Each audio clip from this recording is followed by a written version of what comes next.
Agradecemos a todos que têm estado conosco, estudando a palavra de Deus a cada semana. Nós estamos encerrando mais um trimestre, né, nesse tema. O tema é o triunfo do amor de Deus. Vamos fazer uma oração para que Deus nos conduza.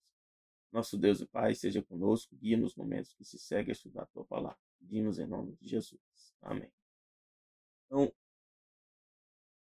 o plano da redenção, nós podemos entender que ele é todo o projeto que Deus traçou para resgatar a raça humana devido ao pecado. E esse plano é explicado ao longo da Bíblia, durante aí cerca de 1500 anos que a Bíblia foi escrita, e para que nós pudéssemos entender como Deus trata a salvação de cada um de nós. Apocalipse 21, de 3 a 4, diz assim: Então ouvi uma voz forte que vinha do trono de Deus, né? E dizia: Eis o tabernáculo de Deus com os seres humanos. Tabernáculo, no original, né, é morada. Então, Deus, né, tem um plano de morar conosco. Diz aqui: Deus habitará com eles. Então, aqui é uma explicação da questão do tabernáculo de Deus com os seres humanos. E aí diz mais: Eles serão povos de Deus, e Deus mesmo estará com eles e será o Deus deles. Então, Deus traçou um plano para que nós fôssemos filhos dele e também morássemos e habitássemos onde ele habitasse. Isso não mudou, mesmo depois do pecado. Diz aqui: e ele lhes enxugará dos olhos toda lágrima. Então, vai chegar um tempo que nós não precisaremos mais chorar. Já não existirá mais morte terá sido vencida. Já não haverá mais luto, nem pranto, nem dor, porque as primeiras coisas passaram. Então, todas essas consequências do pecado, Deus vai retirar elas da humanidade. E Lucas 21, 33 diz assim: Jesus disse: Passará o céu e a terra, mas as minhas palavras não vão passar. Então, essa promessa que Deus deu, ela tem validade. O céu e a terra vai passar, que nós sabemos que Deus vai criar um novo céu e uma nova terra. Mas as palavras, a promessa de Deus para mim e para você se mantém. Lucas 16, 17 novamente diz: É mais fácil passar o céu e a terra do que cair um tio da lei. Então, também, na restauração da humanidade, a lei vai permanecer. Jesus está dizendo aqui que é mais fácil passar o céu e a terra do que cair um tio da lei. Tio seria a menor letra, né, escrita da lei. Então, a lei de Deus permanece. O problema não foi a lei de Deus, o problema foi o pecado e a queda do ser humano. Isaías 65, 17 diz: Porque eis que eu crio novos céus e nova terra. Né? Céus e a terra vão ser renovados. E não haverá mais lembrança das coisas passadas, nem mais se recordarão. Então vai chegar um tempo que nós vamos deixar para trás toda essa fase, né, de pecado, né, de luta, de pranto, de dor, de morte. Né? Deus está prometendo isso para mim e para você. Ezequiel 36, 26 diz: Dar-vos-eis um coração novo, porei dentro de vós um espírito novo. Tirarei da vossa carne o coração de pedra e vos darei um coração de carne. Então Deus vai também transformar a mim e a você, assim como o céu e a terra vai ser transformado, nós também seremos transformados. Isaías 66, 22, 23 diz assim: Porque como novos céus e nova terra que hei de fazer, então Deus vai criar um novo céu e uma nova terra, estarão diante de minha face, diz o Senhor, assim também há de estar a vossa posteridade, o vosso nome. Então, aqueles que serão salvos estarão lá, e também posteridade são os nossos descendentes, nossos filhos, netos, né? E que Deus abençoe, né? Que eles também estejam conosco. Será que desde uma lua nova até outra, então a lua vai existir e haverá, né, um evento, né, de uma nova a outra, de uma lua nova a outra. Também de um sábado até outro, não é de domingo a domingo, é sábado. Deus está dizendo aqui que no futuro, quando ele criar um novo céu e nova terra, vai continuar existindo o sábado. E novamente, a cada sábado, diz aqui que Deus fala: virá toda a carne adorar perante mim, diz o Senhor. Então, isso é parte do plano da redenção. Por que eu estou trazendo isso? Porque nós vamos ver alguns detalhes sobre algumas coisas que vão acontecer entre quando Jesus volta na segunda vinda, depois 1000 anos, né, que vão se passar, quando Jesus volta na terceira vinda dele e quando Jesus vai restaurar e estabelecer um novo céu, nova terra. Então nós vamos ver um resumo disso aqui. Espero que possamos compreender bem esses acontecimentos, que eles estão muito próximos, né, de acontecer. Então nós temos que ter esperança, porque as promessas de Deus são verdadeiras, não mente. Jesus falou que pode passar o céu e a terra, mas as palavras dele não vão passar. Então, Apocalipse 22, 10 a 14 diz assim: não seles as palavras da profecia deste livro, porque o próximo está o tempo. Então, quando ele foi escrito, foi próximo do ano 100. Já estava próximo. Imagine agora. Quem é injusto, seja injusto ainda. Então, vai chegar um tempo que o Espírito Santo vai estar sobre as pessoas que aceitam o plano da redenção. Sobre aqueles que não aceitam o plano da redenção, o Espírito Santo vai deixar eles seguir o caminho deles. É por isso que aqui está dizendo que é injusto, seja injusto ainda. Então, essa pessoa não aceitou o plano da redenção, não aceitou a salvação, ele vai continuar sendo injusto. Quem é sujo, se seja sujo ainda, essa pessoa também vai continuar sendo sujo. Quem é justo, que seja justificado ainda. Aquele que aceitou Jesus, Deus, o Espírito Santo vai continuar conduzindo essa pessoa até Jesus voltar, ou até a morte dela na fé. E quem é santo, que seja santificado ainda. Isso vai acontecer quando? Na última geração, antes da volta de Jesus. Vai chegar essa frase, vai ser dita lá no céu. De que eis que cedo venho e o meu galardão está comigo para dar a cada um segundo a obra. Então Jesus aqui está dizendo que, nosso Deus, está dizendo que vai trazer para cada um de acordo com as escolhas que foram feitas. E quem é que está falando aqui? Eu sou o alfa e o ômega, o princípio e o fim, o primeiro e o derradeiro. É Deus. Mas quem é esse Deus? Jesus. Bem-aventurados aqueles que guardam os seus mandamentos. Então Deus está dizendo aqui, nosso Senhor Jesus. Feliz aqueles que guardam os mandamentos. Que mandamentos? Todos os mandamentos de Deus, inclusive os 10 mandamentos. Mas tem mais mandamentos? Tem mandamentos sobre como nós devemos comer, como nós devemos casar, como nós devemos viver. Tudo são mandamentos. O que é mandamento? É aquilo que Deus ordena para que nós sigamos. Esse é o mandamento.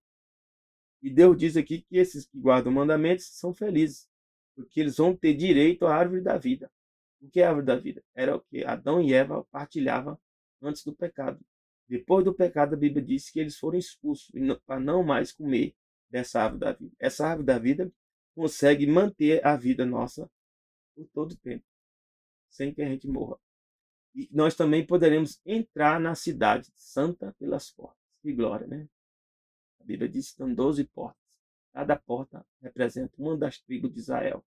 Cada tribo representa um caráter que o povo de Deus vai formar, cada um de nós. É por isso que existiam 12 apóstolos.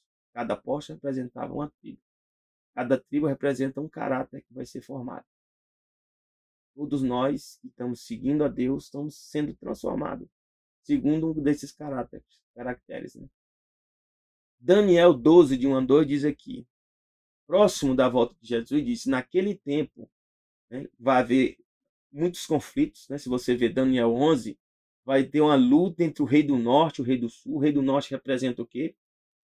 Pela interpretação que nós temos até hoje, né? O rei do norte representa a direita cristã, junto com o papado, e o rei do sul representaria o quê? A esquerda cristã também, e eu posso apresentar junto com o papado. Porque Francisco está representando o papado que está ligado à esquerda, os movimentos de esquerda. Já Bento representava a direita e os movimentos de direita. Então tem o rei do norte e o rei do sul, pode ser papas, né? Que estarão, né, lutando entre si e próximo da volta de Jesus, um deles vai prevalecer. E diz aqui a Bíblia que naquele tempo, quando um desses papas prevalecer e conseguir implantar, né, um governo mundial, diz aqui que nesse tempo vai se levantar Miguel. Miguel é Jesus, o grande príncipe. Príncipe aqui significa cabeça, chefe, que se levanta a favor dos filhos do seu povo. E haverá um tempo de angústia. Então, quando o papado assumir o poder, né, de forma que cria um governo mundial, nós teremos um tempo de angústia sobre toda a terra. E diz, qual nunca houve, desde que houve nação até aquele tempo. Por quê? porque haverá uma crise decisiva para cada um de nós, para aquela geração vai ter que tomar a decisão. E aí vem a questão do decreto, que está escrito em Apocalipse 13, né? Apocalipse 13, verso 15 a 17, que impõe uma marca, né, sobre as pessoas. E diz lá que nesse tempo, Jesus vem para o que? Ressuscitar. E diz aqui, mas naquele tempo se livrará todo o povo de Deus, todo o povo de Deus. Aquela geração que permaneceu fiel, Deus vai proteger. Todo aquele que for achado escrito no livro. E que livro é esse? Nós vamos ver que é o livro da vida, Cordeiro. Mas diz aqui também, muitos dos que dormem no pó da terra vão ressuscitar. Quem são esses? Aí se você ler em Tessalonicenses, diz, né, que serão aqueles que morreram crendo em Jesus. A primeira ressurreição ocorre quando Jesus vem pela segunda vinda. E a segunda ressurreição só ocorre na terceira vinda de Jesus, que será a ressurreição dos ímpios, daqueles que não aceitaram a salvação. É por isso que aqui diz que uns vão ressuscitar para a vida eterna, aqui, ó, e outros para a vergonha e desprezo eterno. É a primeira ressurreição de quem? Dos salvos, daqueles que morreram crendo em Jesus. Quando? Na segunda vinda de Jesus. E essa para desprezo e vergonha eterna, na terceira vinda de Jesus, depois de 1000 anos, para ver o julgamento, porque eles não foram para o céu. 1 João 3, de 1 a 3, diz assim, vede quão grande amor nos tem concedido o Pai, que fôssemos chamados filhos de Deus. Então, Deus nos ama tanto, e continua com um plano para que nós sejamos seus filhos. Por isso o mundo não nos conhece, porque não o conhece a Deus. Amados, agora somos filhos de Deus. Agora quando? A Bíblia diz, desde o momento que você aceita Jesus como Senhor e Salvador, você passa a ser filho de Deus. Vamos ver? Isso aqui é maravilhoso. João 1:12. O que diz, ó. Mas a todos quanto receberam a Jesus, deu-lhes o poder, Jesus deu o poder de serem feitos filhos de Deus, aos que creem no seu nome. Maravilha, né? Os quais não nasceram do sangue, nem da vontade da carne, nem da vontade do homem, mas de Deus. Então aqui está novamente confirmando, né? Aqui o que nós estamos lendo aqui. Nós somos filhos de Deus agora.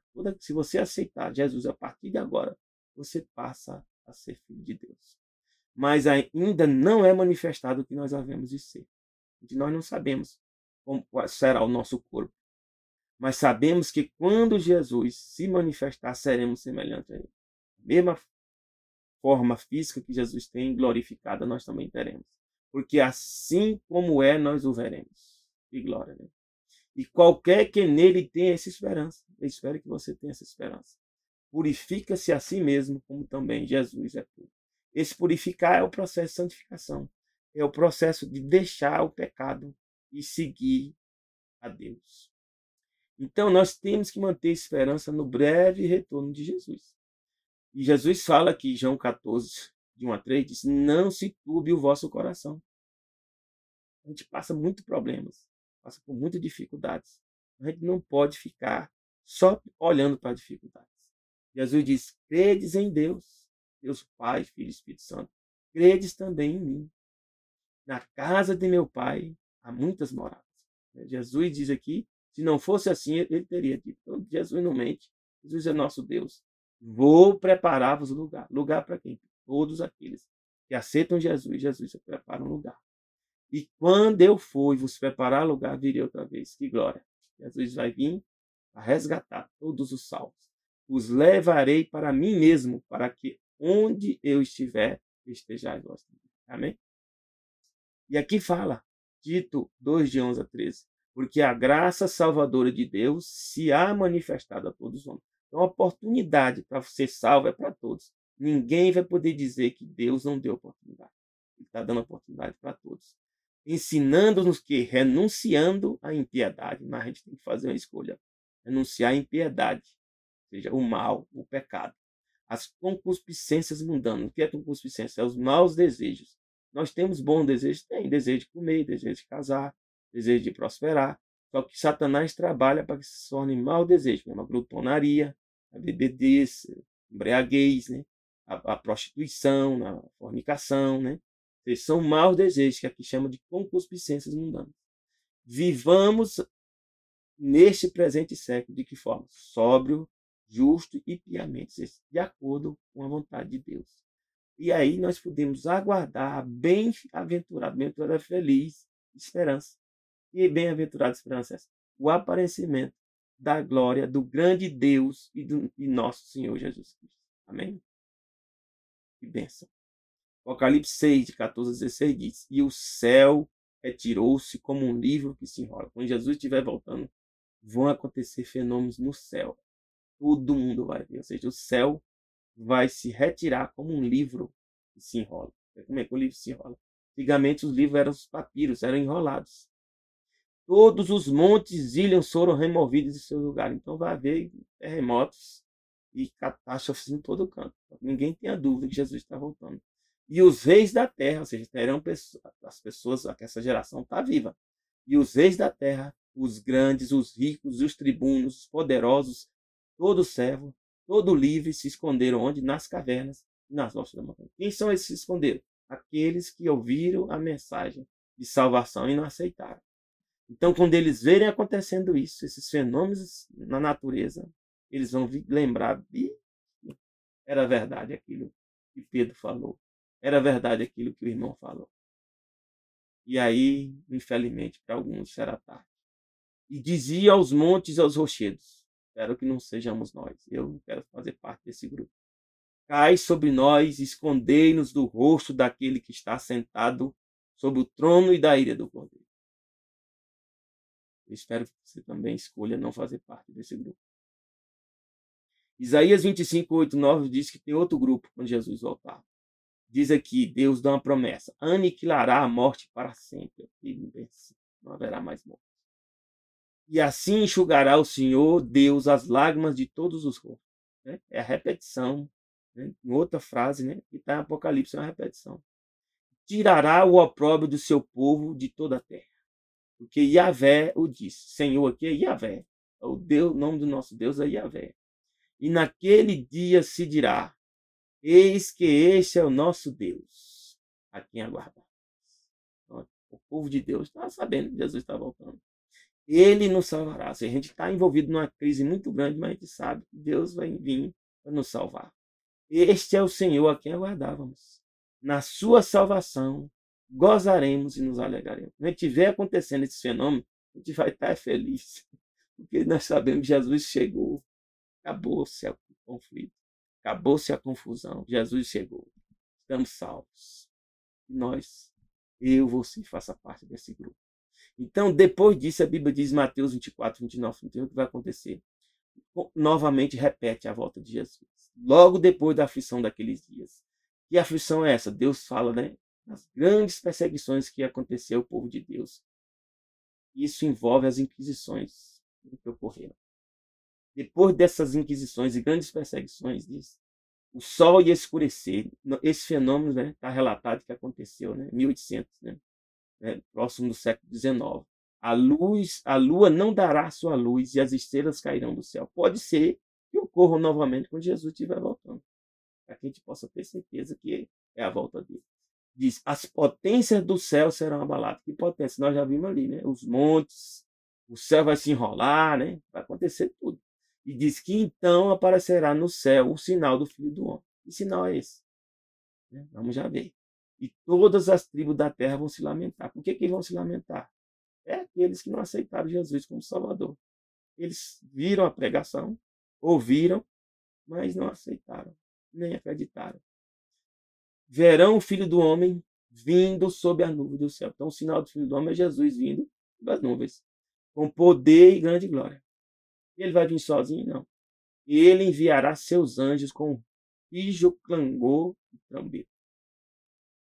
Som a todo canto, para que ninguém tenha dúvida.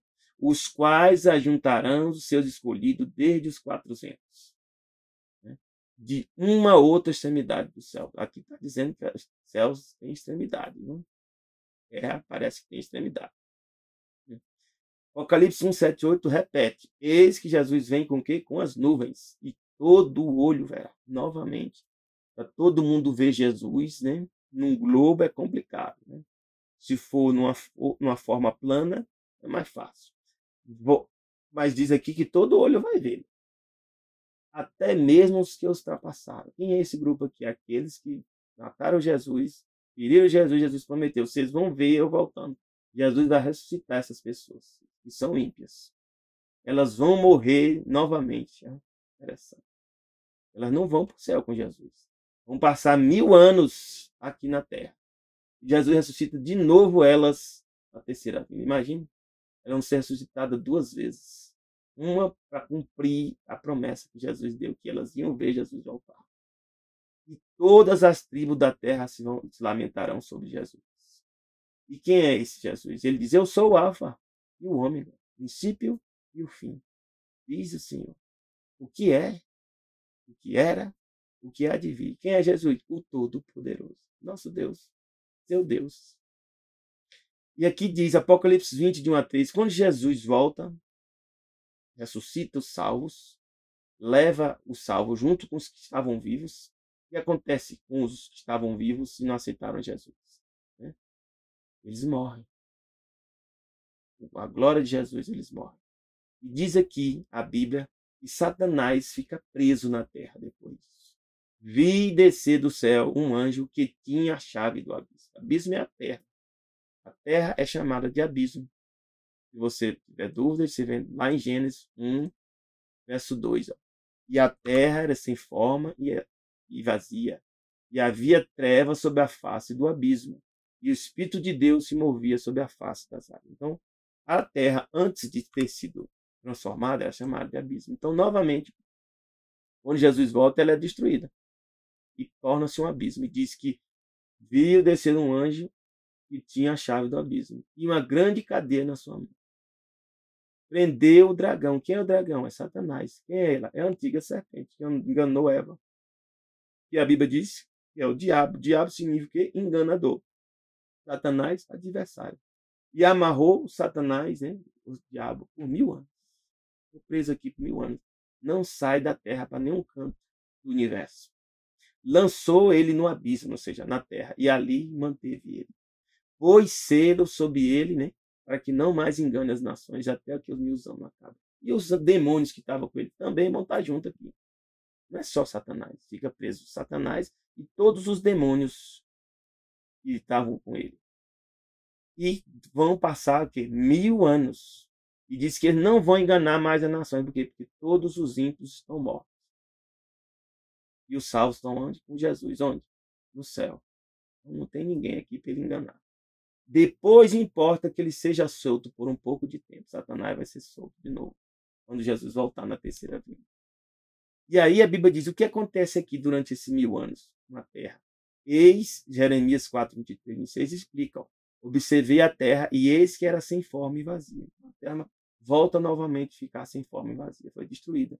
Também os céus não tinham a sua luz. Que luz? Quem é que gera luz no céu? A lua e o sol. Alguma coisa vai acontecer com o sol e a lua. Observei os montes e eis que estavam tremendo. Aquilo que Jesus falou na vinda dele, né? Todos os outeiros estremeciam. Observei eis que não havia homem algum. Tá vendo? Os salvos estão onde durante 1000 anos? No céu. Não vai ter homem algum na terra durante 1000 anos. E os ímpios estão mortos. E os demônios estão aqui junto com Satanás. Todas as aves do céu tinham fugido, ou seja, os animais também morreram. Vi também que a terra fértil era um deserto. Ele virou um deserto.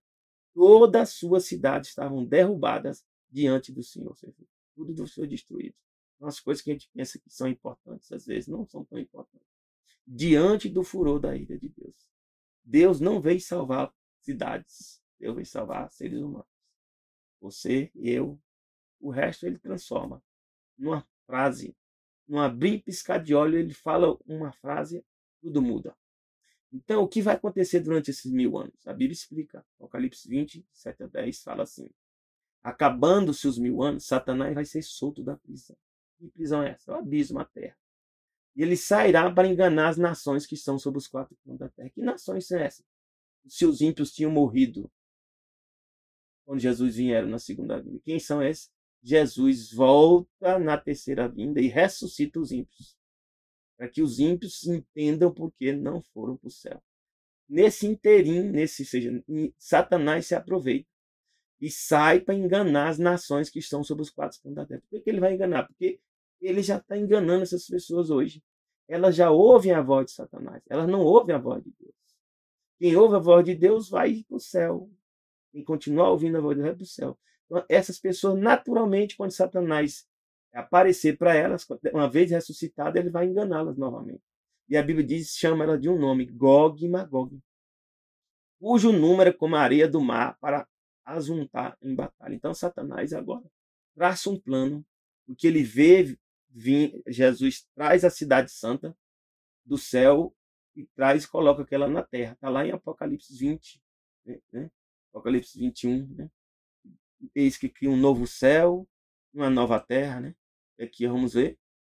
Essa passagem é importante para a gente entender o contexto aqui da história. Então aqui diz, né? Apocalipse 21, ó. Eis, né, que vi um novo céu, uma nova terra, porque os primeiros céus, a primeira terra passaram e já não existe. E eu, João, vi a santa cidade, Nova Jerusalém, que descia do céu, né? E abençoada como uma noiva ataviada por seu marido. Quando isso acontece? Na terceira vinda. Então Jesus traz a cidade santa junto com quem? Com os salvos. É como se fosse uma nave, uma grande nave espacial. E aí coloca essa nave na terra. E aí Satanás sai, né? Diz a Bíblia aqui, para tentar convencer a essas pessoas que são os ímpios, que não aceitaram a salvação, para invadir a cidade. E diz aqui que o número é enorme. Eles queriam invadir e tomar a força. Subiram sobre a largura da terra. Formar o maior exército que você possa imaginar vai ser formado nessa época. Pessoas que nunca perderam guerras, né? Generais que nunca perderam guerra, vão estar no meio desse grupo aí e vão organizar um grande exército. E diz que cercaram o Arraial do Santo. O que é o Arraial do Santo? A cidade de Jerusalém. É a cidade amada. Só que nesse momento Deus dá um basta. Pô, não tem mais oportunidade para esse grupo. De Deus desceu fogo dos céus, devorou. Devorou quem? Satanás, os demônios e todos os ímpios são destruídos. Encerrou. O diabo que se enganava também foi lançado no lago de fogo e enxofre. O que é o lago de fogo e enxofre? Vamos já ver que é a segunda morte. É a morte eterna. Onde estão a besta e o falso profeta? Quem são a besta e o falso profeta? É uma pessoa? Não é. É essa multidão de pessoas que tiveram junto, né, com a besta e que tiveram com o falso profeta. Quem é a besta? É o poder papal. Então, essa multidão de pessoas que seguiram o poder papal e a outra multidão de pessoas que seguiram o protestantismo apostatado vão estar nesse grupo e, infelizmente, vão falecer. De dia e de noite diz que serão atormentados para todo sempre. E todo sempre é esse. Nós vamos entender. Quando Deus, a Bíblia fala para todo sempre em relação a Deus, é eterno. Deus diz assim, isso vai durar para sempre. Deus é eterno, então aquilo é eterno. Mas, por exemplo, casamento. Eu caso com minha esposa e diz, casa para sempre, né? E para sempre, isso até a gente morrer. Então, esse para todo sempre aqui, para os ímpios, para Satanás, ele não tem vida eterna. Eles não são imortais. Né? O único imortal é Deus. Então, para todo sempre o quê? Enquanto eles tiverem, né, um sopro de vida, né, eles vão estar lá. Mas uma hora eles são consumidos. Né? Eles vão ser destruídos. Então, nós vamos entender aqui que esse fogo eterno, né, esse lago de fogo e enxofre, mas a Bíblia própria explica. Vamos ver aqui. Aqui diz, Ezequiel 38, 14, 16, explica, né, um pouco sobre esse Gog e Magog. Portanto, profetiza, né, o filho do homem e diz a Gog, assim diz o Senhor Deus. Porventura não saberás naquele dia, quando o meu povo Israel habitar em segurança. Quando é que a gente vai habitar em segurança? Na terceira vinda, na cidade de Jerusalém. Virá, pois, do teu lugar, do extremo norte, tu e muitos povos contigo. Alguns até interpretam que esse Gog aqui, né, é o próprio Satanás. Montados todos a cavalo, um grande ajuntamento, um exército poderoso. Tá vendo? Um exército poderoso. E subirás contra o meu povo Israel. Quem é o povo Israel? Todos os salvos. Como uma nuvem para cobrir a terra. Assim, uma multidão de pessoas. Nos últimos dias, tá vendo? Aqui está relacionado aos últimos dias. Que últimos dias é a volta de Jesus, na terceira vinda. Sucederá que hei de trazer-te contra a minha terra, para que os gentios me conheçam a mim, quando eu me houver santificado em ti, Gog, diante dos seus olhos. Então, alguns dão outra interpretação para esse capítulo de Ezequiel aqui. eles falam da batalha da Magedon, que seria na segunda vinda. Eu entendo que aqui está relacionado com a terceira vinda, né? Mas, como é profecia, a gente não pode dizer em todos os detalhes. Mas explica que vai formar um grande exército, né? E aqui em Apocalipse 20, 14, 15 diz a morte e o inferno. No original, a palavra morte aqui, né? É, é, é, é Hades, né? E inferno, né? É Sheol, né? Então aqui diz, né, que eles foram lançados no lago de fogo. Então o Hades, né, a gente pode, né, estar relacionado com Deus Hades. Pode ser o próprio Satanás aqui também. E o inferno seria a morte em si, né, que vão ser lançados no lago de fogo. E a Bíblia diz que esse lago de fogo, de enxofre, é a segunda morte. Ainda fala mais, é aquele que não foi achado, escrito no livro da vida, né? O livro da vida de Jesus foi lançado no lago de fogo. Então, o seu nome pode estar hoje no livro da vida e pode ser retirado? Pode. Você pode abandonar Jesus. Isso é hora que você não faça parte desse grupo, não. Mas se você pode estar fora desse livro também hoje e tomar a decisão de fazer parte a partir de agora. Aceitando Jesus, seu nome vai ser colocado no livro da vida. Se você permanecer até o fim, você também estará entre os salvos. Filipenses 4, 3 diz assim: peço também a ti, meu verdadeiro companheiro, que ajude essas mulheres que trabalharam comigo no Evangelho. Então, as pessoas que trabalham no Evangelho, sendo contada essa história aqui. E com Clemente e com os meus outros cooperadores, cujos nomes estão no livro da vida. Então, aqueles que estão militando na vida, na pregação do Evangelho, estão militando, andando com Jesus, os nomes deles estão no livro da vida. Se você permanecer até o fim, Jesus diz: quem perseverar até o fim será salvo. Então, o que é o fogo eterno? Tem que explicar, né? Mateus 25, 41, Jesus diz assim: então dirás também aos que estiverem à esquerda: apartai-vos de mim, malditos, para o fogo eterno. Então Jesus fala desse fogo eterno, preparado para o diabo e seus anjos. Então é aquele lago de fogo que é a segunda morte que a gente viu no Apocalipse. Também Judas 1, 6 e 7 explica também que Sodoma e Gomorra foi destruída por um fogo. Lá diz que foi fogo eterno. Diz aqui que os anjos não guardaram seu principado, mas deixaram a sua própria habitação. Aqui fala, né? Deixaram a forma de anjo, né? E reservou esses anjos na escuridão, em prisões eternas, até o juízo daquele grande dia. Então, esses anjos estão aqui, presos junto com Satanás, até o dia do juízo, eles vão ser destruídos também. Assim como Sodoma e Gomorra e as cidades circunvizinhas, que havendo-se entregue à fornicação, que é fornicação, relações, né? Fora, né, do casamento, né, ilícitas, e diz que relação é essa? Indo após outra carne. Então, homens foram após outra carne. A Bíblia diz que quando é homens após outra carne, está lá em Romanos. É homem tendo relações com homens. Né? Vamos ver aqui, Romanos 1, 30, 31, 32 aqui, ó. Romanos 1, 27 diz assim, ó: por isso, 26, 27, Deus os abandonou a paixões infames, né? E até as suas mulheres mudaram o uso natural, no contrário à natureza. As mulheres deixaram, né, de estar com os homens e foram contrárias à natureza. E aqui explica. Semelhantemente, também os homens, deixando o uso natural da mulher. Então, qual é o uso natural do homem? É a mulher. Qual é o uso natural da mulher? É o homem. Se inflamaram em sua sensualidade uns para com os outros. Então, é esse após outra carne. Homens com homens, cometendo torpeza, recebendo em si mesma a recompensa que convinham a seu erro. Então, voltando aqui, nós podemos entender agora que aqui Deus está dizendo que Sodoma e Gomorra foi destruída por causa, né, de homens tendo relações com homens. E a Bíblia explica que eles até tentaram forçar os anjos a ter relação com os anjos. E diz que aqui eles foram postos como exemplo, sofrendo a pena do fogo eterno. Então, lá diz que o fogo que foi lançado, Sodoma e Gomorra, foi um fogo eterno. Então, alguns dizem que aquele fogo eterno vai ser para a eternidade, que vai estar queimando os ímpios e Satanás. Não. Por quê? Porque diz que aqui também é um fogo eterno.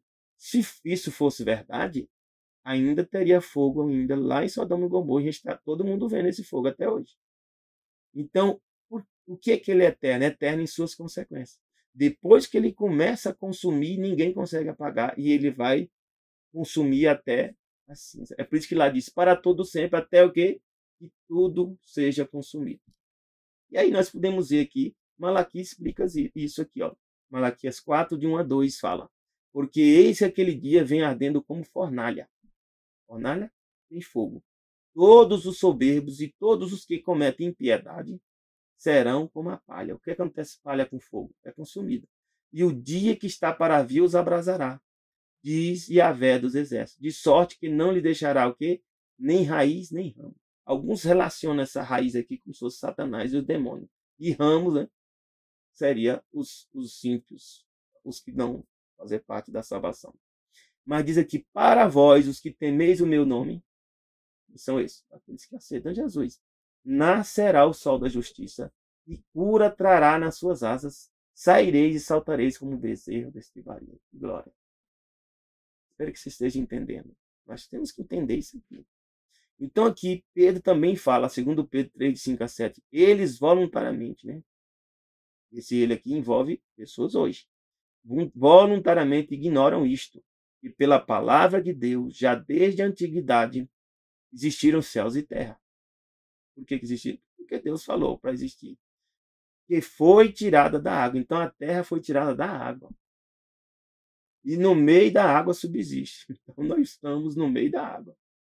Deus revelou isso para Pedro. Abaixo da terra tem água, pelas quais coisas pereceu o mundo de então, coberto com as águas do dilúvio. E aí Deus disse que caíram águas de cima, provavelmente tem águas em cima, e águas também de baixo subiram e inundou tudo. Diz aqui, mas os céus e a terra que agora existem, pela mesma palavra, se reservam como tesouro. Para quê? Se guardam para o fogo, porque Deus prometeu para Noé que não ia destruir mais a terra com água. Então a destruição agora é com fogo. Até o dia do juízo e da perdição dos homens. Está vendo? O fogo aqui. Então, meus irmãos, nós temos dois caminhos, duas eternidades. Uma eternidade vivendo para sempre. E outra eternidade é deixar de existir para sempre. Só tem esses dois caminhos. Segundo Coríntios 5,10 diz, porque todos devemos comparecer ante o tribunal de Cristo. Está vendo? Por que que os ímpios vão ser ressuscitados na terceira vinda? Para fazer parte desse tribunal. Eles vão passar por um julgamento. Para que cada um receba segundo o que tiver feito por meio do corpo. Alguns falam que Deus não está preocupado com o corpo. Não está. Nós adoramos a Deus com o nosso corpo. Alguns, né, vivem sendo enganados, né, com doutrinas que se tem do modelo greco-romano, que separam a alma, né, do corpo. Não, nós somos o corpo vivente, nós somos alma vivente. Né? Então, o corpo adora a Deus. Nós adoramos a Deus com o nosso corpo. Então, aqueles que tiverem feito bem ou mal. E aqui diz também, Hebreus 9, 27 e 28, quantas vezes nós devemos morrer? Só uma. Como aos homens está ordenado. Ordenado por quê? Porque desde o pecado, Deus diz, quem pecar, morre. Morrer quantas vezes? Uma vez somente. Então, reencarnação não existe. Então, várias religiões estão pregando doutrina de reencarnação. E tem até cristãos ainda querendo acreditar nisso. Então, não existe reencarnação. Ou seja, nasce, morre e volta de novo. Não, só morre uma vez. Depois dessa morte vem o quê? O juízo. Então, aqueles que morreram crendo em Jesus já estão sendo julgados. A Bíblia diz que o julgamento começa pelos da casa de Deus. E o julgamento dos ímpios vai ocorrer durante esses 1000 anos, entre a segunda vinda de Jesus e a terceira vinda de Jesus. Assim também Cristo, oferecendo uma vez para tirar os pecados de muito, aparecerá a segunda vez sem pecado aos que esperam a salvação. Amém? Romanos 14, de 10 a 12 diz, mas tu, o que julgas o teu irmão? Ou também, por que despreza o teu irmão? Temos que ter muito cuidado. Nós não temos capacidade de julgar. Julgar aqui no sentido de condenar. Nós podemos julgar o ato da pessoa. Podemos. A pessoa está se envolvendo com prostituição ou com bebida e tal. Esse caminho é o caminho correto. Tem que falar para a pessoa isso. Mas dizer, essa pessoa está perdida? Não, eu não tenho capacidade de dizer isso. Eu não tenho capacidade de dizer se eu estou salvo ou perdido. Eu, no momento, confio em Deus que eu estou salvo. Mas a pessoa pode mudar amanhã. Né? Diz, pois todos havemos de comparecer ante o tribunal de Cristo. Todos nós vamos comparecer perante o tribunal. Porque está escrito, como eu vivo, diz o Senhor, todo joelho se dobrará diante de mim. Então, na segunda vinda de Jesus, na terceira vinda de Jesus, o que é que vai acontecer? Quando Jesus chegar, todo mundo vai se dobrar os joelhos, vai reconhecendo ele como Deus. E toda língua confessará a Deus. Vai acontecer isso até com o próprio Satanás. De maneira que cada um de nós dará conta de si mesmo a Deus.